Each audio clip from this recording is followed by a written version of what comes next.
Welcome to the Gamers Inn. Come on in, pull up a chair next to the fire. It looks like you've had a long journey. I'm your host, Jocelyn, and joining me as always is my co-host, Ryan. Hello, Ryan. Hello. How? Welcome back. Welcome back. Makes it sound like we were gone. Were we gone? No, we were here last week. We never left. If anything, this week has just flown by. That is true. We played a lot of games on Thursday. It was pretty fun. Did some Diabloing. Finally got up to some level of stuff. Did you guys go much farther after I left? Oh no, we quit when you left. We just stopped. Well, thank you. I didn't know It wasn't worth playing without you, so we just had to let it go. Is it just me, or does it feel like everybody's heart is empty right now? I think Ryan left, so maybe we should. Yeah, the heart of the team is gone, so we should just call it a night, guys. You got to play adventure mode though. That was fun. Yeah, that was interesting. Oh, you didn't use the word fun. It wasn't what I thought it was going to be. It was like, and I think maybe what I'm thinking of is rifts versus adventure mode, because rifts, that's like a boss fight, right? Or did we do one of those? We did do them. The Rift, I think we did two of them where you go through a portal in your hometown, and then you just kill monsters until the bar fills up, and then a boss spawns. Okay, so that was the rift. Yes. So then adventure mode was the thing with the map. Right. Well, it's all adventure mode, but yes, the questing See, part. I think this is why I'm confused. So adventure mode is that you have your bounties, and that's what we were doing. I find those more entertaining than the rifts. The rifts just feel like I'm killing things for the sake of killing things. Right. The boss, I'm glad that the boss spawns a little faster than I thought it would, and I guess it's more fun with a full party like we had. But no, the bounties is what I really enjoy, where some are like super quick, you're in, you're out, you got your XP and you're on to the next thing, and others are a little more in depth, like similar to how the rifts work. Right, okay.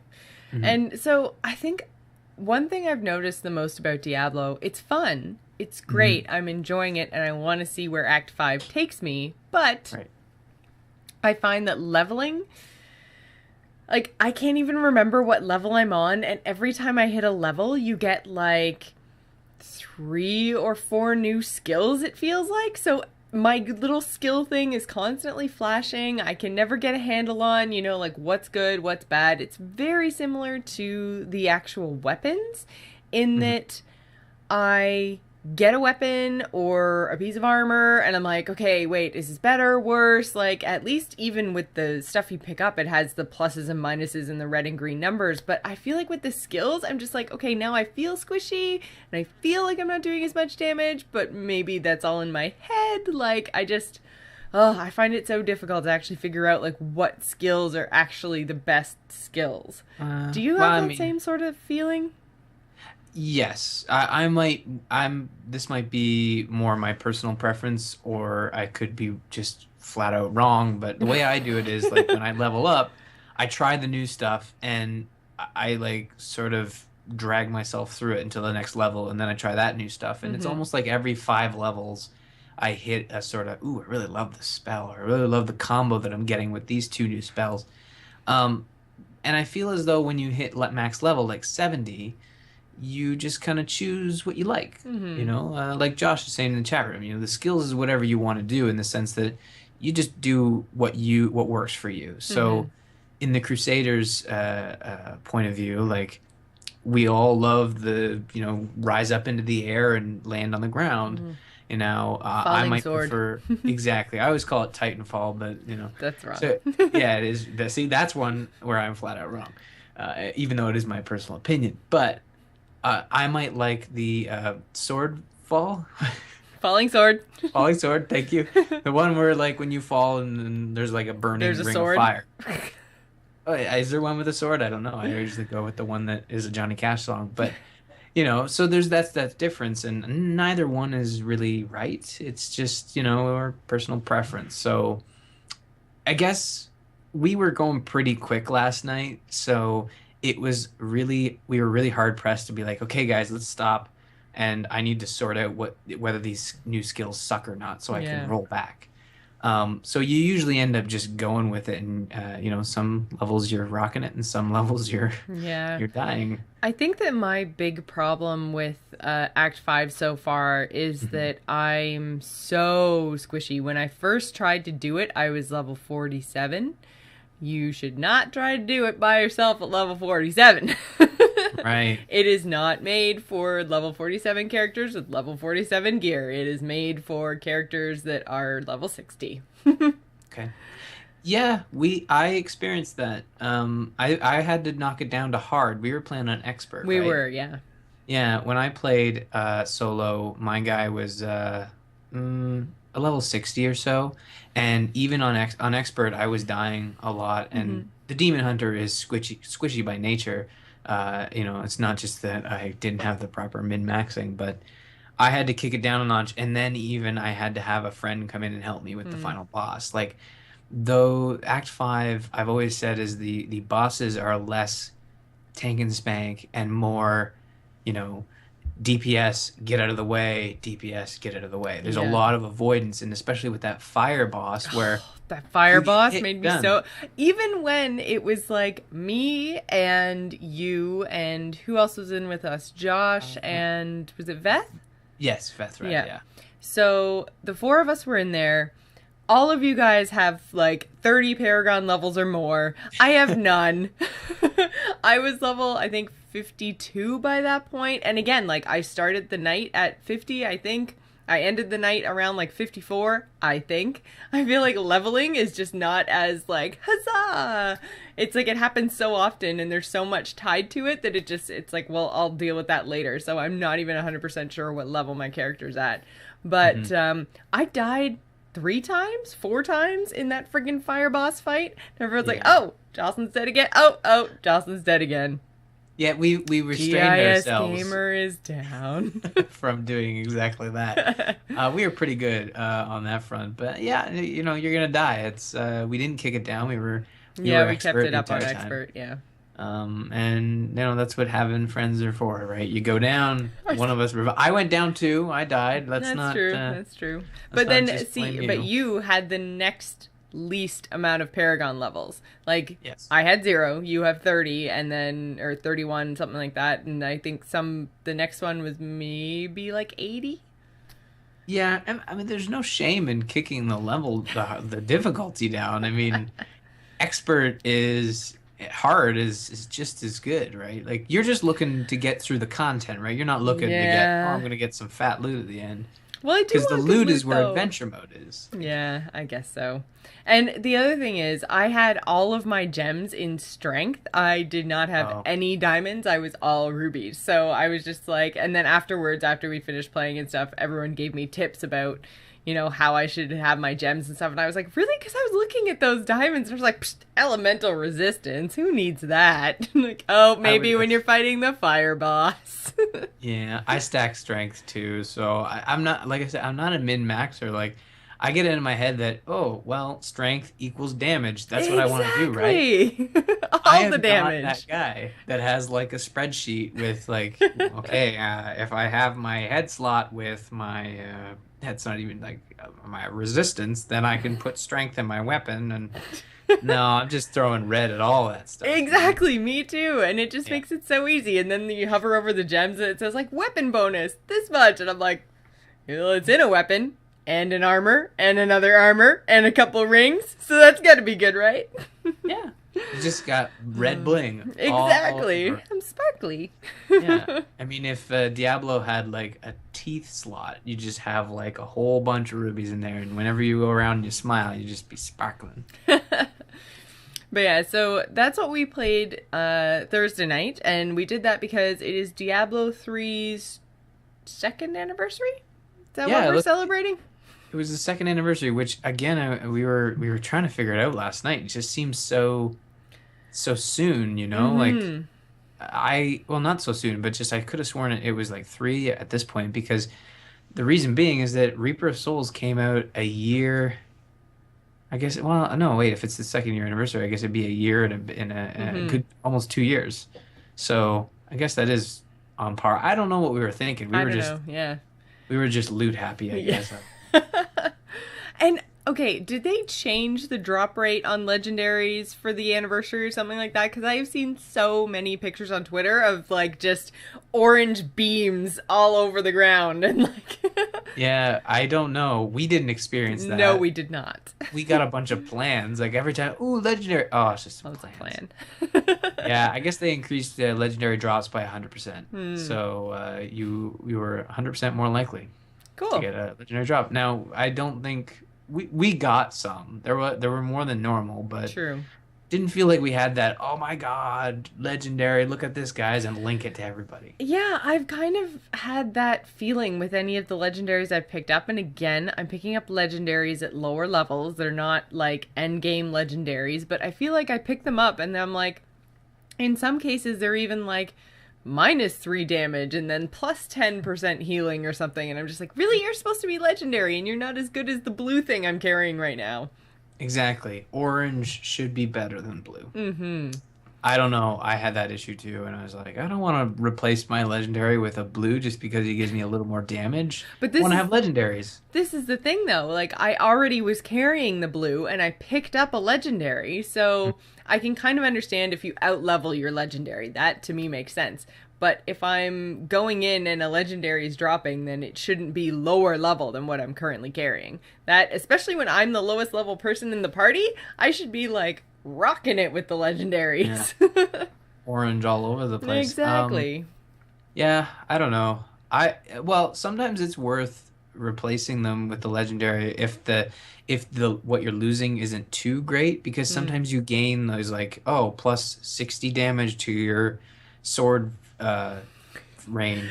I'm so guilty of all of it. Like, I feel like there's going to be hardcore Diablo people that are going to listen to this and be like, no, what are you doing? But I never read that. I always just go by, like, the pluses and minuses down at the bottom. I'm going through the game too quickly. I'm always with friends, and they want to keep going, so I'm just like, okay, green pluses, equip. Okay, red... Well, that's what they're for. Exactly, but then... If they're all pluses, it's like winning the lottery. It's like getting 777s on a slot machine. It's exactly. Great. But then, you know what I mean? Like, then there's these other things that say, like, oh, increased critical strike chance, or this much extra shadow damage, or whatever. And I'm just like, whatever. I guess that's better. There's green pluses. Chat room is face palming. Yeah. I don't know. We don't. And raging. Jeez. Chat room. Evidently, we need to learn how to... Someone send me a spreadsheet. Explode, get on that? Send me a spreadsheet. Yeah, all the spreadsheets. You know what doesn't need spreadsheets? Smite. No, it doesn't. Well... I'm sure there's people that play it with spreadsheets. I don't play with spreadsheets. Now we're going to get the Smite hate. People are just coming out like, of course you need a spreadsheet. Yeah, why are you not using a spreadsheet? Because I don't buy my items. I let the system auto-buy my items, and it's fabulous. Don't say that. Yes. So I feel like not min-maxing in Diablo is on par with not buying your items in Smite. I know. I feel like I'm just gonna get all the rage this week, but that's okay because I have been loving Smite, and I haven't actually played with anyone since the last time you and I played together. But I have been playing practice mode so much. I am nearing I think maybe expert on Raptor just with my Smite time. Like it's pretty crazy. So I'm loving it. I'm learning new heroes, learning new play styles. Like, oh man, it's so much fun. I finally figured out how to push with my pusher character. Oh, okay. The Nuwa. Yeah. Yeah. So how are you digging, like, I can't remember if we talked about this last week, but you purchased the $30 pack, right? I did.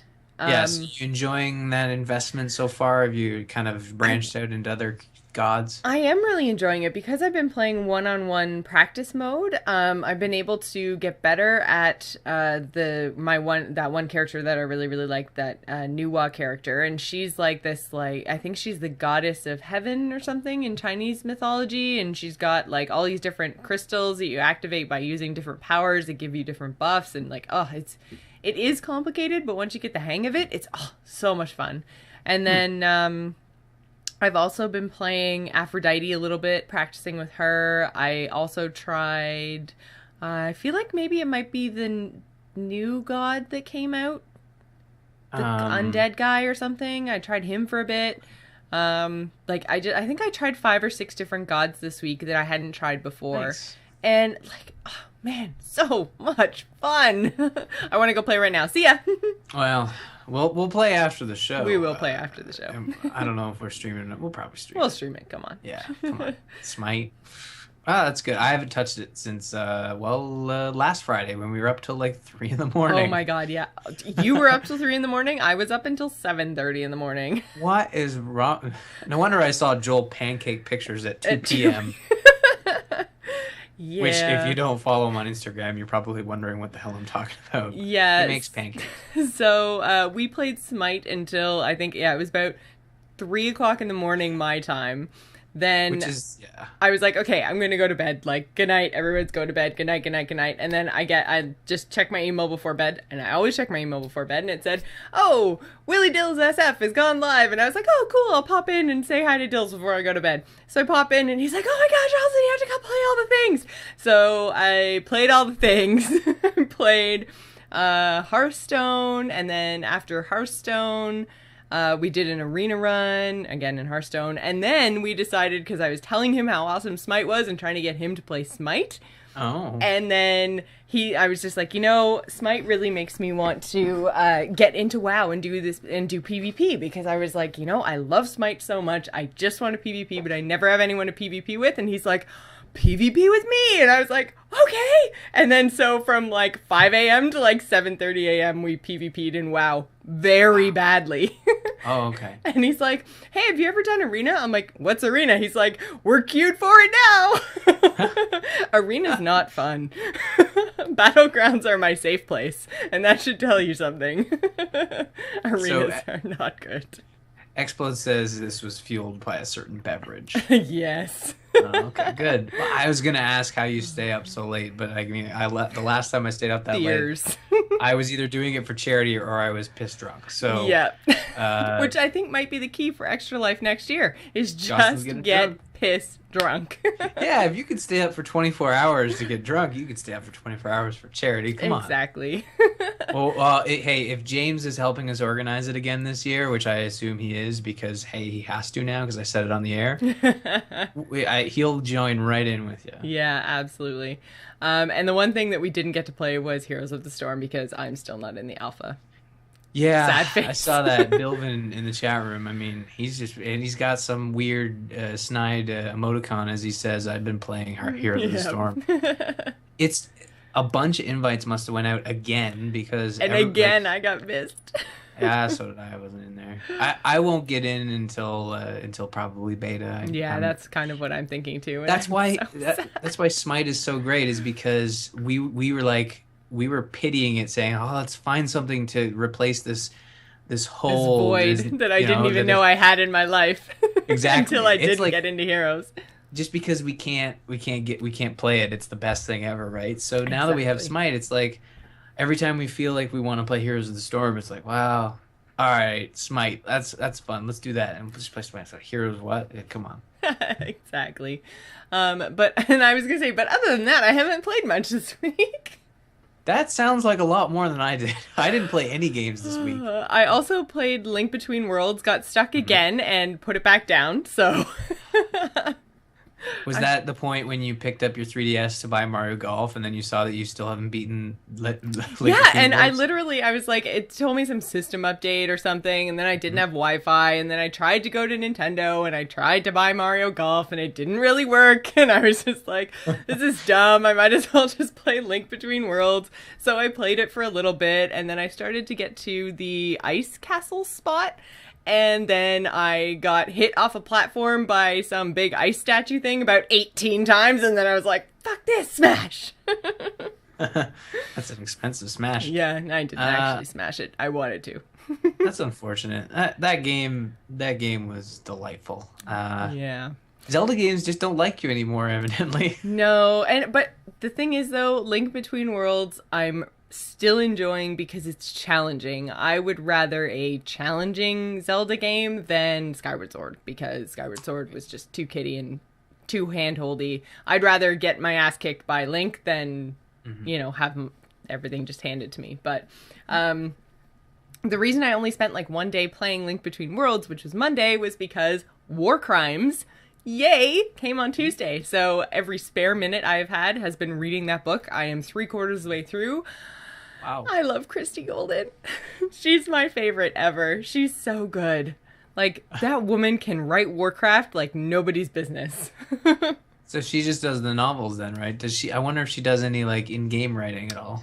I don't know if she does. She definitely does the novels. She also wrote Rise of the Horde, which is my, up until this point, favorite novel. And I think it's going to remain my favorite. War Crimes is really, really good and wraps up the story of Mists of Pandaria. And then kind of Rise of the Horde is really good background for Warlords.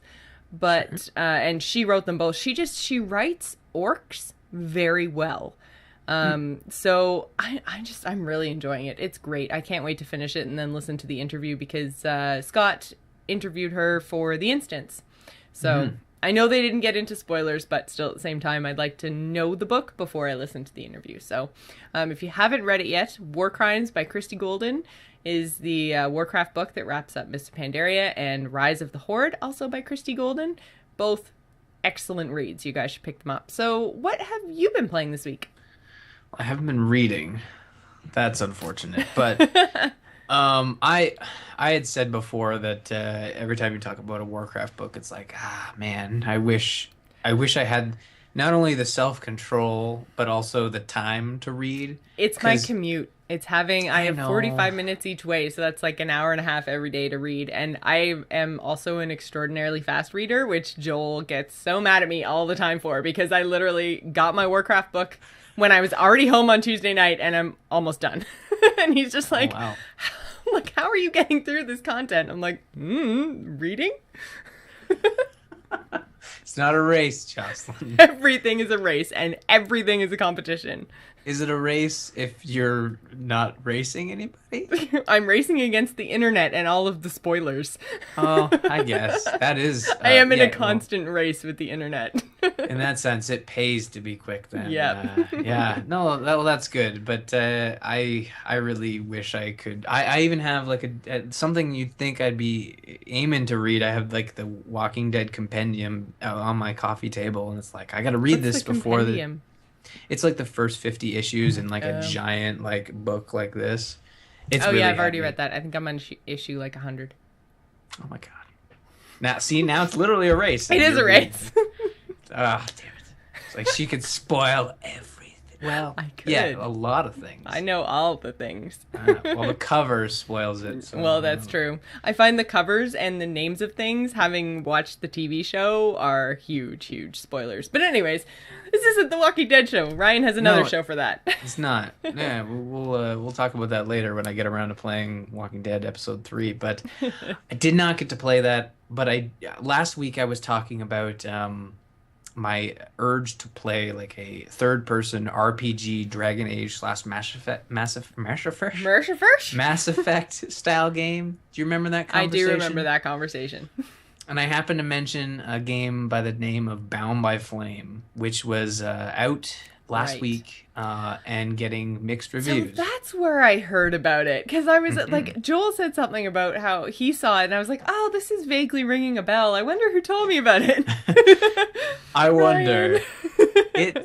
It's gotten like really bad reviews and semi-okay reviews, but I'm not interested in playing the next Dragon Age. I'm going to do that in October. I'm just interested in having a game that scratches that itch that I've been trying to get at for like the longest time. So I'm not going to go into the details of the game because it is kind of like a generic sci-fi with combat similar to like The Witcher. Okay. And there's 3 different combat styles. But I still haven't played it. Yeah, see, in that sense, if you were having the same craving as me, I'd say go play The Witcher. Do not play Bound by Flame because it's Witcher's better. No, I'm actually really enjoying it. I once you start to understand the combat system, it can be very frustrating, but once you get into it, it's pretty much just like stab, dodge. But the story's interesting. You play a character that you create, and you're fighting off the undead army. And as you're fighting off the undead army, the sorcerers you're trying to protect are trying to do some magic to make them more powerful. To again, generic fantasy schlock, but trying to make your army more powerful to take on the undead. And what happens is they unleash a demon that lives inside you. And Okay. yeah, so you have a demon inside you, which gives you fireball power.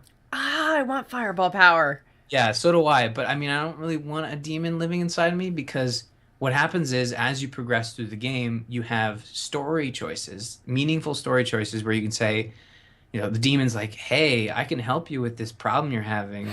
But you have Okay, fireball. Well, exactly. Done. Choice made. You would make that choice, but what happens is you have to give up a portion of your mind for that demon to sort of like get more breathing room. It's like right now he's kind of scrunched in like this, and he can't really help you push fireballs out. So like if you give him a little more room, he can, stretch a little bit and breathe, and then you can do bigger And fireballs. then I get fireballs? Okay, do it. Fireballs. You already had fireballs. But I didn't do that. I'm the schmuck who goes back to town to get a potion from the elf to do exactly so rather than just walking into the cave and becoming evil, you walk to town, get the potion, and then, come back. And then come back. So what I'm hearing is you're wasting your life and you should have just fireballed. Well, no, you're not wasting your life, you're wasting your time. Which is your life, because, hello. Time is money. There's something in there. So it's satisfying that itch, and I'm probably going to play through it and finish it because Dragon Age comes out in October. But it's got the voice the trees of dialogue. Okay. Where you can talk to your characters and you can go in depth with your characters and kind of like stop what you're doing, turn around and be like, "Hey, I have a couple questions for you." Okay, what is this temple? And this is literally like kind of how the voice acting works. It's not the greatest. The temple, but then they get into the lore, and then suddenly the voice actors care about what they're reading, and it's like the temple is this and that, and it's all so great, and here's really what happened. And I was like, oh, that's interesting. But I think the way they stitched the voice acting together is kind of weird. They probably have generic like male voice says yes, male voice says no. And then they just choose between a male and female, and they have voice acting, full voice acting for both sexes. So that's good. For a small game like this, it's actually really cool the amount of work they put into it because it's a fairly well thought out game. Like the upgrade systems are really cool. The leveling systems there's multiple leveling systems where you get points for your skills, and then you get points for perks, and you can save up your perk points to like unlock more powerful perks. So as opposed to unlocking like a level 1 perk that gives you like an extra 10 health, you can save up 3 points and unlock a perk that increases your XP earning by 50% like throughout the game. So very cool. It's interesting, and again, like it's satisfying that itch. And I was trying to think of the best like food metaphor to describe it because that seems to be the thing I do, and it's kind of like craving ice cream, but you have to eat it with a fork. Oh, I was gonna say craving ice cream, but then all you have is frozen yogurt. Not the same. But well, again, that's probably you're good at this. I am so good at this. I do that's food. Probably, I mean, yeah, like it's, you want ice cream, but there's only I should have consulted you on this beforehand because technically what I was thinking is like a fork works until it starts to melt and it's like, oh, this becomes a chore. So, but yeah, that frozen yogurt one works. Nah, I'm enjoying it, and I'll play some more of it, but it's I think it's like $40 on PC, and it's probably one of I think it's the first RPG to come out on the PS4. So they're smart on that end to get ahead of all those other titles and kind of have plant that flag to make a little extra money. But no, I'm enjoying it. If you're looking for that kind of game and you don't want to replay any of your other favorite RPGs, definitely check out Bound by Flame. Cool. And you've also been playing on your 3DS as well, and I wanted to get into this, but like we touched on before, couldn't get Nintendo to work. Yeah, so I have some sad news to report, everybody. The Gamers Inn Cup was a huge success. However, I was like, why is that sad news? I'm getting to it. It was dominated by the one and only Josh. Aw. Chat room. He dominated -17, making us all look like schmucks. Get I was gonna 10. say, I think I saw you post your score at -10. Exactly. So I that thought I means was shoo-in. he beat, or he was one under on every hole except one. It's an Yeah, 18-hole tournament. I think so. So What do you mean you think so? Didn't you play it and organize it? Come on, Ryan. How many holes were there? it was an 18-hole course, and yes, he might have gotten some eagles. He might have and some bogeys. I don't know. I didn't watch his ghost data. I think he studied the enemy. He went in there and watched everyone's ghost data. It's like, okay. No, Josh just it pointed something out to me on Twitter and said that you can repost your score as it's -18. Oh, thanks, Josh. Here I am trying to make me look better, and he's there. Well, no, but it was a lot of, in all seriousness, it was a lot of fun, and Josh made a good point that you can actually repost your score. You can keep trying and just get the best score submitted. Okay. What happens nice. if you have -17 and then you play and then you get like +17 because you just have a really bad match? Then does it overwrite your old score or keep your best score? I think you can choose to not upload, therefore not posting, but I'm sure if you decided to post it, it would overwrite your old score. Right. But I don't know. I don't know. Who would post a score like +17? Maybe. Well, funny you mentioned that. It could have been Dave Salesgy. He posted a +10. Oh, did he? But Sorry, Dave. I don't know. I never talked to him, but yeah, he okay. So he's got some work to do. So he'll be able to make up for that in the next tournament, which I am coining the Gamers In Cup. Woohoo! Because there's only so many characters, and I just thought the Gamers In Cup just works so well. So we have another tournament we're running until next Friday at 6, and we'll keep doing this until no one's playing anymore. Yeah, I think we had 4 people join us, so I want to see if we can get a few more in there. Well, I'll be in next week, I promise. Oh, you're gonna pick it up? Cool. I tried to pick it up last week. It's my Club Nintendo thing's being a jerk. Oh, really? Yeah. Club Nintendo. It doesn't like any of my codes for anything. It keeps telling me I've already done stuff. Like, it's like, oh, you've already redeemed this code. But then at the same time, it's like, you have 0 points. Like, you're a big jerk. Yeah, that sucks. Oh, Josh in the chat room says it's another good reason to repost your score is that every time you finish a tournament, you unlock an in-game item in the store. Oh, cool. So I find the game is really entertaining because I just booted it up again to check the score, and I saw that Nintendo had posted like 4 or 5 new tournaments. Oh, cool. So there's always like reason to go in there and play games, but it's still arcade golf, so it's not like every week you're going in there to do something different. You're still playing golf. Yeah. But it's nice that they keep the type of golf that you're playing. I feel bad too because I still have Super Mario 3D Land and I have not booted it up. Oh, you should boot that up first. I know, but I'm just like, so many games, so little time, except for when it comes to Smite. Apparently I have all the time in the world for that, but that's probably because I am totally rocking it on my awesome Doghouse system. So before we move on, I just want to say that Ryan and I really appreciate your continued support of our show, along with the support of our sponsor, Doghouse Systems. You can use the code TheGamersIn to double your RAM when you purchase a new gaming rig. Head on over to doghousesystems.com and get your order on. Which brings us to the topic of the week, which we are going to talk all about Microsoft, how they're listening, and how they're announcing all the things. Ryan, do you want to take it away? Yeah, sure. So I noticed a trend this week, and I think it's related to E3 being only 23 days from now. Can you believe that? No. It is almost June. I was thinking that today when I went into work, and then everyone was like, oh yeah, have a good long weekend. I was like, long weekend? Oh my god, it's May 24. Like, it is actually more than halfway through May. What is going on? Where did this freaking month go? Where did the year go? And I still haven't bought my Nertacular flights, so there's that. Ooh, it's getting close. I know. Don't tell Scott, though. All week on the morning stream, he's just been talking about how 6 unprepared weeks. he is. Yeah. Well, that too, but also just the fact that don't ever mention 6 and weeks in the same sentence, and you'll just shudder. Yeah, no, Microsoft seems to be on a kick here where they're announcing all their I say, little things outside of the E3 conference. And Hmm. they started off with the big bombshell, which I think completes their 180, is a Kinect-less Xbox One. Which this new price point at $399 brings us right down in line with the PlayStation 4, right? Yeah, so that is on par with the PlayStation 4.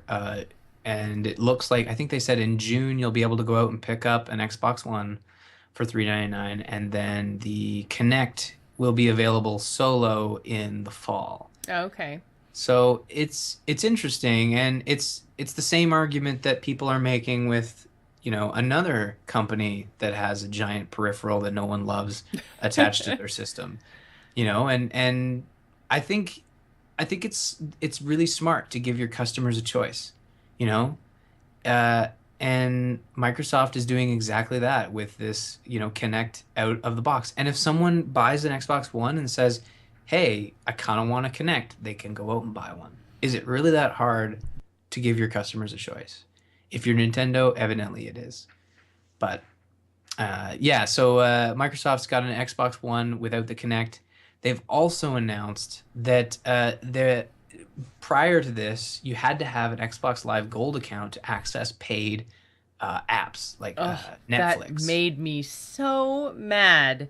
I Hmm. mean, now we've got the Apple TV, so we have Netflix there. So, I mean, I'm still paying for my Xbox Live subscription, but that's only because it's automatic. I don't think I've actually played anything on Xbox Live in possibly even since when we did Mass Effect for Extra Life. Might be the last time I actually played multiplayer. Hmm. But yeah, ever since we got Netflix on something else, it was great because when I was living by myself and watching Netflix on Xbox, it was like you were paying $8 for Netflix and then friggin' $16 for just to have internet connectivity, which I already had. It's just wires. It's just Microsoft being jerks. Yeah, and the great thing about this is that they're actually offering a refund to people, prorated, if they want to cancel their Xbox Live because they don't need it anymore because it's their only Netflix machine. I'm sure they won't make you prove it, but I uh, I hate services that don't let you cancel your stuff on the system that you're using it on, and Xbox Live is a culprit of that.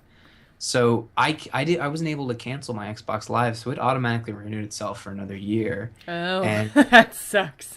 yeah, At and it's least like mine is 70 month for bucks. month, and it's like Um, so. In the end, I pay way more than you do since you have an annual subscription. But mhm. at the same time, like I can just go in next month and go, yeah, I'm really not using you off.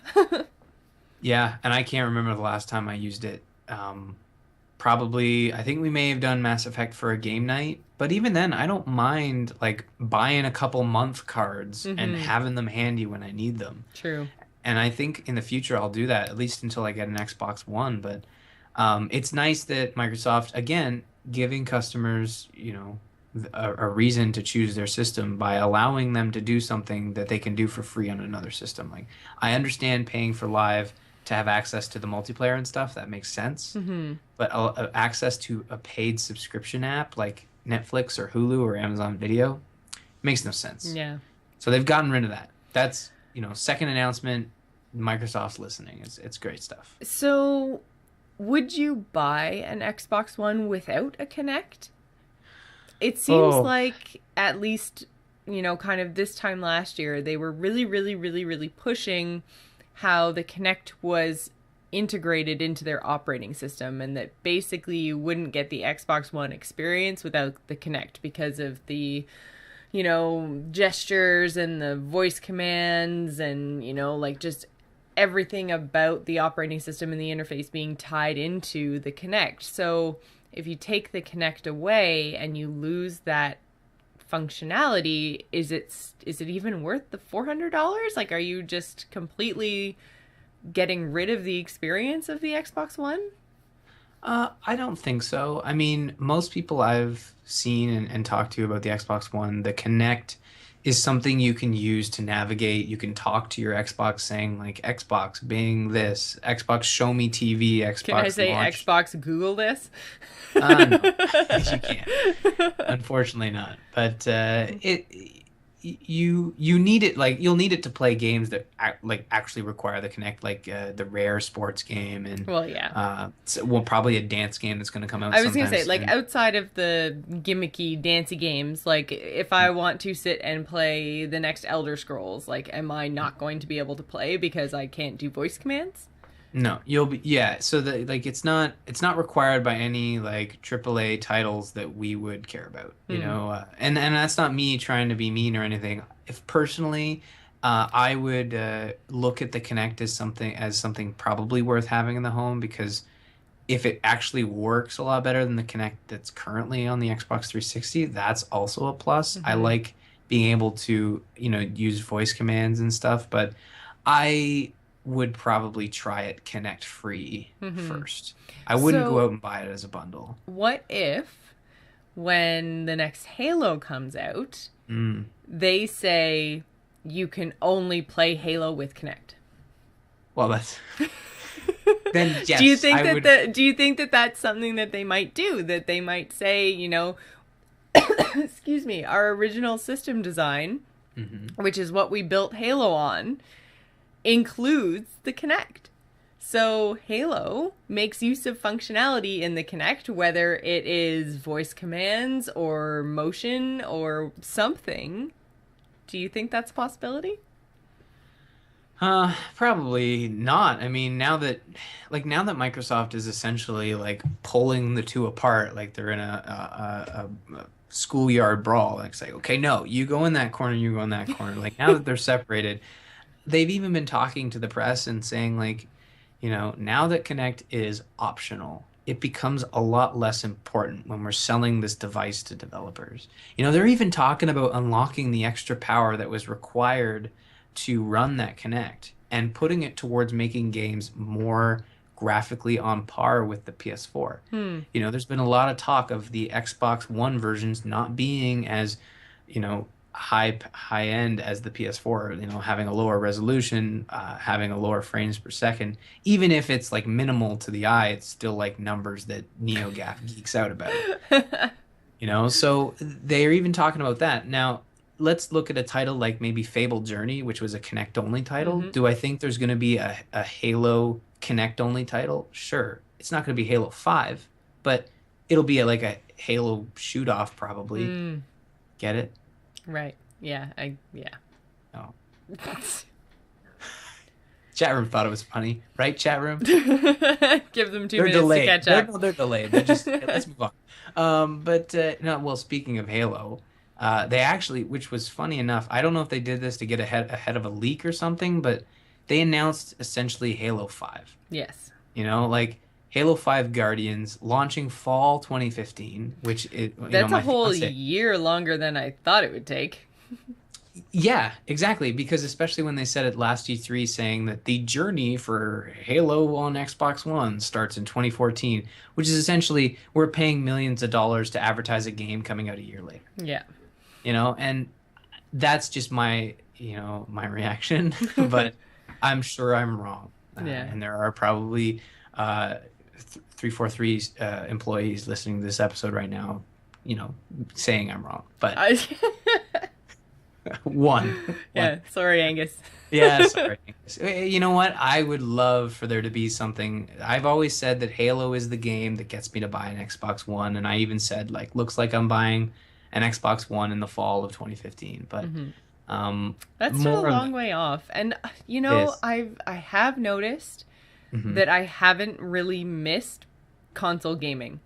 Since I've gotten way more into PC gaming and mobile gaming, I'm not really feeling that void in my life. It's fun to sit on the Yeah. couch, and when I do that, I'm really enjoying, like, what did I guess BioShock was the last one that I really sank my teeth into and played for an extended period of time on the couch, and I really enjoyed that experience, but I don't miss it. Well, I mean, you're not stopping yourself from experiencing that by, you've done, like Joel did this with Batman. He pulled the computer, he put it up to the TV, and look at that, you got a console gaming That's experience. true. I did that with Bound I by hate Flame. moving my doghouse. It's too I heavy. I am this close to buying little wheels that I can attach to the bottom of my computer, and you can do that because my friend has them and they're amazing. But then when you like hit a groove in the floor and your whole computer, don't do that. That's bad. But no, I mean you can definitely emulate that. We all like I know for me when it comes to console gaming, it's the exclusives. There Yeah. are no big exclusives on PC besides like some MMOs and stuff. Hmm. And even then, that line's starting to blur with ESO coming to Yeah, and consoles. Diablo But on console, and there's yeah, starting to be a lot more crossover there than there used to be. Um, but I don't know. I'm looking forward to it, and I mean, can't remember the last time I asked you like, what's the one series that gets you to buy one of these next gen consoles? Like, what's the first one that comes out that it's like I gotta play this? You know, um, well, for like for me, 3DS, it was Zelda, right? well, and that's the thing. Really, the only franchise that I have that is solely like makes me buy a system is Zelda. Um, Even then, I don't know. Like, I feel like I would toy with the idea of a Wii U over Mario Kart, which I think we talked about before. That's kind of one of Mhm. my other go-tos. With mostly they're Zelda, or sorry, Nintendo-based games. Most of the other things that I really, really enjoy, like Elder Scrolls, are cross-platform. Yeah. Blizzard's PC only for the most part, obviously with the Diablo exception and the Hearthstone on iPad exception, but um, I'd have to say if I had to pick a Microsoft title, it would be Fable, but we're not getting any more of those. Um, Yeah. or yeah, I've never had a PlayStation, so I don't have a go-to PlayStation title. Mhm. Now you mentioned Fable, and that's another title we're going to see at E3 from Microsoft, which is Fable Legends. And I'm right there with you. Like I love Fable, but they're not giving us the Fable. Like I'm not saying Yeah. Fable Legends isn't going to be fun, but I can't get excited about a game I haven't played yet. I kind of have to, get more out of it. And really, You we get saw like excited about games you haven't played all the time. What are you talking mm, about? I'm talking about like getting excited for a pre-rendered trailer. Like that Fable Legends trailer was just four dudes flipping around shooting arrows at goblins. I mean, come on. You can't get Okay. excited about that. But I know So what you you when mean. you say that you haven't played yet, you mean that you haven't seen gameplay footage of. Yeah, Okay. you're right. You interpreted my incorrect statement. Like see, this is why we work, right? Yeah. Like I say gibberish, you run it I through the translate. exactly. If we ever did a solo show where it's just me talking about video games, yeah, there would need to be a transcription or something. Yeah. Um, so I sometimes it feels like we're a little rough on Microsoft, but I mean, I feel like they're the only company that can take it. Yeah, I mean, you remember what happened with Sony? Like we were rough on them last generation, and look how they're doing now. I mean, you're Hmm. sitting on 7 million consoles sold of the PS4 and 5 million sold of the Xbox One. And I think it's strictly about attitude. Yeah, that's a bigger gap than it sounds like, I think. 2 million units out of, like, I mean, both of them together have only sold 12 million units. So, 2 million unit difference is quite significant, I think. Yeah, and I think that I didn't. Funny enough, being the Nintendo fanboy, you'd think I would have threw the Nintendo items, numbers in there, but I more now than ever know that they are in a different realm, and I don't even know. It'll be an interesting episode after E3 when Nintendo does something. Hopefully. Hopefully, for God's sake, guys, do something. Well, they did announce that the Mario Kart bundle, which I might Oh, yeah, get. They're yeah, dangling those carrots. yeah. That's probably the first carrot that hasn't been a little rotten on the side. Like Yeah. it's like spinning in the air. It's like, oh, that looks pretty good. It's like, oh, there's a giant moldy black spot on the back of it. Come on, Nintendo. Patch that shit. No, I mean, there's a rumor that also Microsoft putting all their Halo eggs in one basket with the Halo Master Chief Collection, which is Halo 1 through 4 remastered for Xbox One. And I find it hard to get excited about that. Which is really funny because I looked at this and went, ooh, and I didn't even like Halo. Ooh, you hated Halo. I That was like know. 6 months of torture. I'm pretty sure people like it's listening to that conversation. It's like, man, what the hell? What kind of bet did Jocelyn lose them Ryan's making her play through every Halo game. Every Halo game ever. That's true. But I think that was, first of all, some of those games were, 8-year-old games, and I had no nostalgia that was kind of like making me want to play through those titles. I did enjoy Combat Evolved, so Halo 1, the Anniversary Edition. Oh, okay. I enjoyed that experience. But again, like, I played through it at my own pace. That was one that I got before we decided to play through all the Halos. And there was no pressure. I enjoyed some of the multiplayer. So, yeah, I don't know, man. That, I think, was just the difference. Yeah, I could see that. I sometimes, you're right. Because of the nostalgia being there, I was able to play through a lot of those titles, and I mean, most of them were on the previous generation, so that also helped my cause. But I don't know. I think if I already had an Xbox One, I'd be like, great, this is what we need, more content. Similar to how when I had the Wii U, I was excited about Wind Waker. Mm-hmm. I don't think Wind Waker HD was a game you go out and buy a system for, but you're certainly happy to have it because you've gone out and bought that box. So it's not confirmed yet, but I expect it to be. It seems like a no-brainer to me, and Sony was just making so much money off of those like HD collections they were doing. I was surprised that it took Microsoft this long. I just realized I had a Skype message pop up from a friend asking if we were ready to play Smite, and I was like, oh, we're still live. And then I was like, oh crap, I think I just flashed my Skype conversation up onto the screen instead of Ryan's face. Oh well, it's all right. Hey, a little teaser. Yeah. We're playing Smite after this, guys.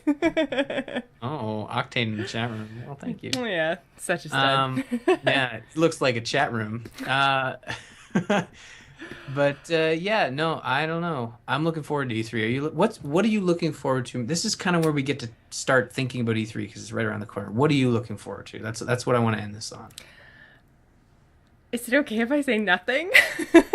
Yes, it is, because we were talking about this last night before you came on, and we were saying we were looking more beside if you take Nintendo out of the equation just because of the giant mystery box they've got, the mystery question mark box. Mm-hmm.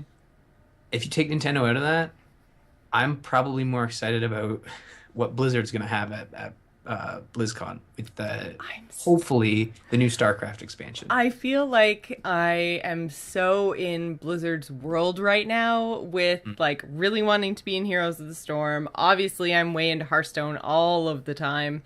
They've got the new WoW expansion that I've pre-ordered and I'm super psyched for. Diablo is taking up a lot more time now than they ever did before. And, like, I can't wait to get back into StarCraft with Legacy of the Void. So I feel like right now we're not going to hear anything about StarCraft 2, but, like, just because the whole team is on Heroes right now, right? So I feel like I'm so in Blizzard's world. I've got my ticket to BlizzCon. I'm super stoked for that. I know they're going to have a ton of really, really cool stuff. It's the 10th anniversary of WoW. Like, all of this stuff is so exciting. And then I look, I'm like, I don't have an Xbox. I don't have a PS4. I have a 3DS, but I'm not really stoked for anything that Nintendo's doing right now at all. Mm-hmm. I might get a Wii U, but Nintendo hasn't really been announcing stuff at E3 in the last 2 years, I guess. They haven't really had much of a presence. So if I was going to be excited, it would probably be for a new Zelda on Wii U, but I don't have a Wii U. So when it comes to E3, I'm just kind of like, give me BlizzCon. Yeah. Well, I mean, you know what?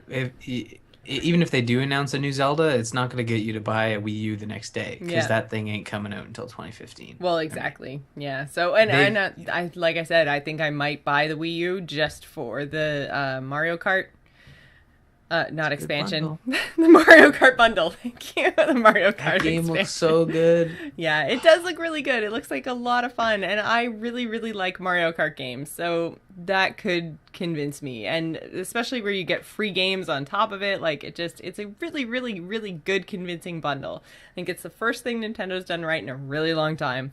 And because, I mean, I've been hating on Wii U since they freaking announced the stupid thing. So for them to, like, offer me something that is actually making me consider buying the system means that they're doing something right. They finally turned me around. So, good. But even then, like, yeah, E3, 23 days, yay, okay. Is that so bad? No, I mean it's good to manage your expectations. In the past, going into E3, I've been like, this is the year that Nintendo announces, the new Metroid and the new Zelda and insert franchise I want to see in HD here.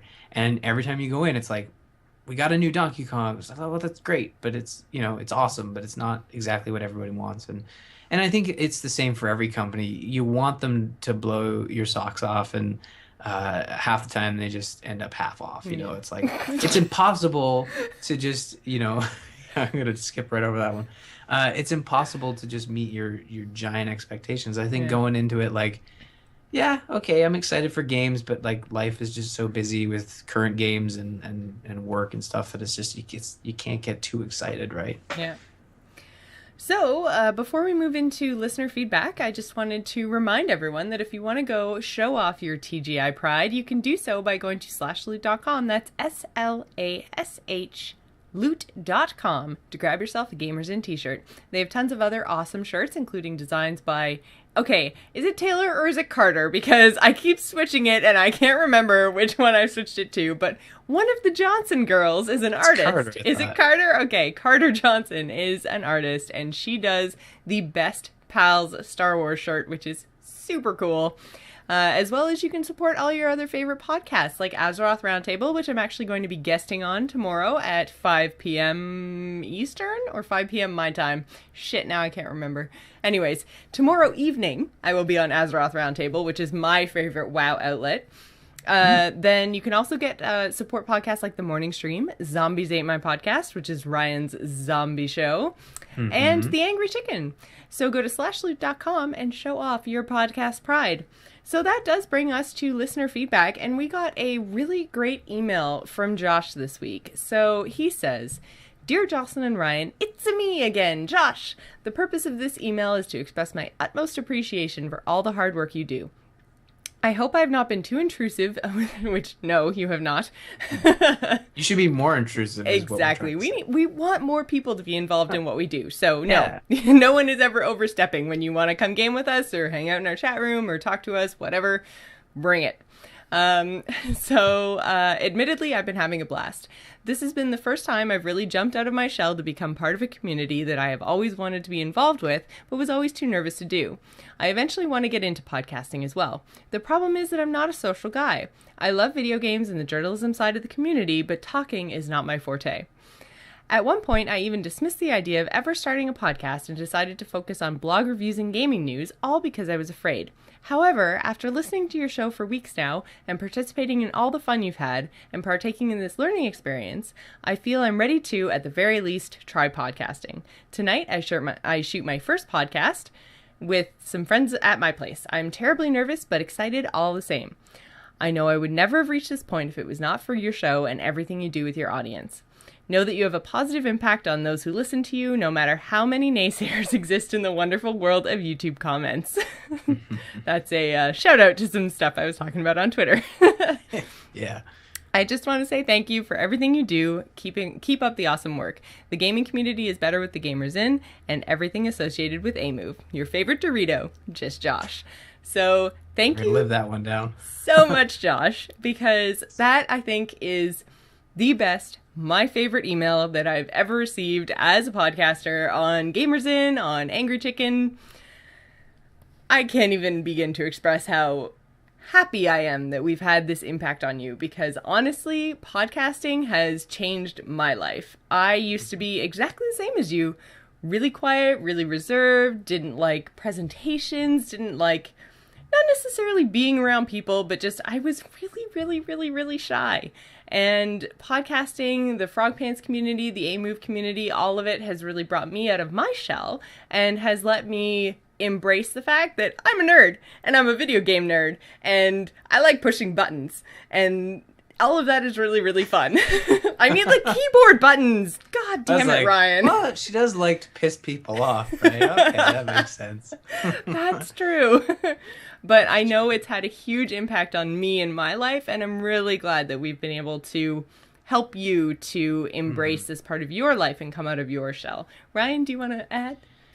Yeah, I mean, these are the type of emails that we love to get as podcasters, and mainly because I was there too. Like I was like, at that point where I listen to podcasts all day. I would love to do a podcast, and the best advice anybody can ever give you is to just do it. I mean, Nike, like, you got to give them credit. They got a good slogan there. Like, just get a mic, record with your friends, and go from there and just keep doing it and have a blast. And people aren't going to understand what you're doing, which is fine because eventually they'll get it. And if you ever have to explain it to old people, just say this: internet radio, and they get it. That's the They easiest totally way. get it. Like they can. Except my dad, he's like, internet? What's the internet? Well, just tell them it's like, they understand radio, right? So you could say it's True. like radio, except you have to. Damn it! I thought I had the perfect explanation, but it's really cool to get emails like this and to be encouraged, to see that we're encouraging people to do what we love, like podcasting, is, I think, the reason podcasting is still around. Yeah, it's because we want other people to podcast. It's a crowded market, but it's a cool crowded market. I never, ever, ever feel like there's any competition in podcasting. Yeah. I feel I mean, we plug numerous shows every week. We plug everything on our network, everything on other networks. Like, I think even just when we're talking about all the other t-shirts you can grab over on Slashloot, I mean, the podcast that we mentioned, I think there's 4 different networks that are covered there. So, yeah. I mean, it's just, there's so much podcasting love because everyone just wants to hear everyone else's opinions. It's all usually really positive, and it's just this like free flow of thought and information, and everyone wants everyone else to succeed. And the more that you have listeners, the more that I'll have listeners. And, the more that we both have listeners, then the more conversation we can have and the bigger communities we can build. And that's really what it's about. So this email was just makes me yay. It makes Jocelyn does podcasting. Yeah, it makes me yay. Yeah, the golden rule about podcasting is don't be a dick. Yeah, and have fun. There's 2 golden rules. The first one's really important. The second one's is equally important. Because we were saying that like everybody just plugs everybody, and it's not a hostile crowded market. The only time when podcasting becomes negative is when you're negative, and sure, you can like have some fun, and we rip on Nintendo a lot, but Nintendo knows we're joking. Yeah. But then we turn away and say like, no, Nintendo really is dumb. Don't tell Nintendo. So if you guys want to check out Josh's brand new podcast, you can do so at theanykeygaming.com. So I think that pretty much does it for this week. We did want to take a second and thank our patron of the week, who is Lorenzo Flores. Thank you very much for your donation. We are trying to put it to good use. We have reached our first milestone goal, which is making the Gamers In Game Night on Thursday nights a regular thing. Why are you laughing at me? Oh, sure. Oh, Ryan's not laughing at me. Ryan's laughing at the chat room. He tried to put a link in the chat room and it got blocked. I can't even post a link into my own chat room. What's going on? Oh, that was... yeah. Sorry. Here. Let me do it for you. You do it. There you go. There you go. I wanted to say our patron Lorenzo Flores. I love that name. That's so awesome. It is a great name. So if you too want to become a patron of the Gamers Inn, help us make game night not only an all the time thing, but an even better thing, because our patrons get the first invites into our games every Thursday night. So you can come talk to us, play with us live, and all of that is first and foremost for our patrons, and that is patreon.com/thegamersin. I think that pretty much does it for us. If you'd like to visit us on the web, you can do so at gamersinpodcast.com. You can also find us on AMOV TV, along with other fabulous podcasts, including Into the Nexus, Campaign Roundtable, Biggest Fan, The Angry Chicken, and AMOV Radio. You can follow us on Twitter. You can find me, Jocelyn, at GISGamer. Ryan is at R. Murphy. And don't forget to follow the show at The Gamers Inn. The video versions of all our episodes can be found on our YouTube channel, without comments, which is youtube.com/Jocelyn Moffat. You can also find us on Facebook and Google+. If you'd like to email the show and tell us your thoughts on Microsoft's changes or E3 or what we've been playing, you can do so at info@gamersinpodcast.com. Before we go, I just want to give a quick shout out and thank you to Greg Moffat for creating our music. You can find him on Twitter @SoundsInfluence. We'd also like to thank Joel Duggan, who does all of our graphic work. You can find him and everything he does at joelduggan.com. So thanks for staying at the Gamers Inn, and remember, tune in next week. Bye, everybody. Bye.